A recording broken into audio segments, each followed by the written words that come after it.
साथियों, इतिहासकार मानते हैं कि चोला साम्राज्य का दौर भारत के स्वर्णिम युगों में से एक था। इस युग की पहचान उसकी सामरिक ताकत से होती है। मदर ऑफ डेमोक्रेसी के रूप में भारत की परंपरा को भी चोला साम्राज्य ने आगे बढ़ाया था। इतिहासकार लोकतंत्र के नाम पर ब्रिटेन के मैग्ना कार्टा की बात करते हैं, लेकिन कई सदी पहले चोला साम्राज्य में कुड़ा वोलोई अमयिप से लोकतांत्रिक पद्धति से चुनाव होते थे। நண்பர்களே, சோழ சாம்ராஜ்யத்தின் காலகட்டம் பாரதத்தின் பொற்காலங்களில் ஒன்றாக இருந்தது என்று வரலாற்று ஆசிரியர்கள் கருதுகின்றார்கள். இந்த காலகட்டம் அவர்களுடைய போர்த்திறன் வலிமையால் அளக்கப்படுகின்றது. ஜனநாயகத்தின் தாய் என்ற வகையிலும் கூட பாரதத்தின் பாரம்பரியத்தை சோழ சாம்ராஜ்யம் முன்னெடுத்துச் சென்றது. வரலாற்று ஆய்வாளர்கள் மக்களாட்சி என்று சொன்னால் பிரிட்டனுடைய மேக்னா கார்ட்டாவை பற்றி பேசத் தொடங்கி விடுவார்கள்.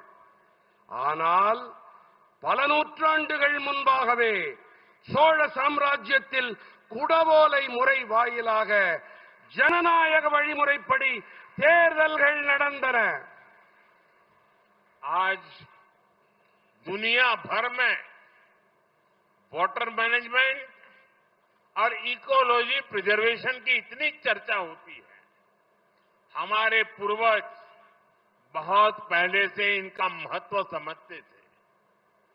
हम ऐसे बहुत से राजाओं के बारे में सुनते हैं जो दूसरी जगह पर विजय प्राप्त करने के बाद सोना, चांदी या पशुधन लेकर आते थे।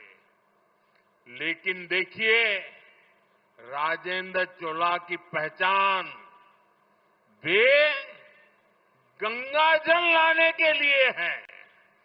वो गंगाजल ले आए थे। இன்று உலகெங்கிலும் நீர் மேலாண்மை, சூழலியல் பாதுகாப்பு ஆகியவை பற்றிய ஏராளமான விவாதங்கள் நடக்கின்றன. நமது முன்னோர்களோ மிக பழமையான காலத்திலேயே கூட இவற்றின் மகத்துவத்தை நன்கு அறிந்து வைத்திருந்தார்கள். மற்ற இடங்களிலிருந்து தங்கம், வெள்ளி அல்லது பசுக்கள், பிற கால்நடைகள் என்று கவர்ந்து வந்த பல அரசர்களை பற்றி நாம் கேள்விப்பட்டிருக்கின்றோம்.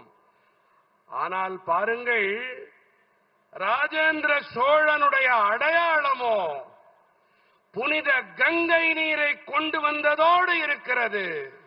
செய்திகளை உடனுக்குடன் தெரிந்து கொள்ள கீழ்கண்ட கேபிள் மற்றும் டிடிஎச் நெட்வொர்க்குகளில் எம் நாடு செய்தி தொலைக்காட்சியை காணுங்கள். பாதகம் செய்பவரை கண்டால் நாம் பயம் கொள்ளலாகாது பாப்பா. மோதி மிதித்து விடு பாப்பா, அவர் முகத்தில் உமிழ்ந்து விடு பாப்பா.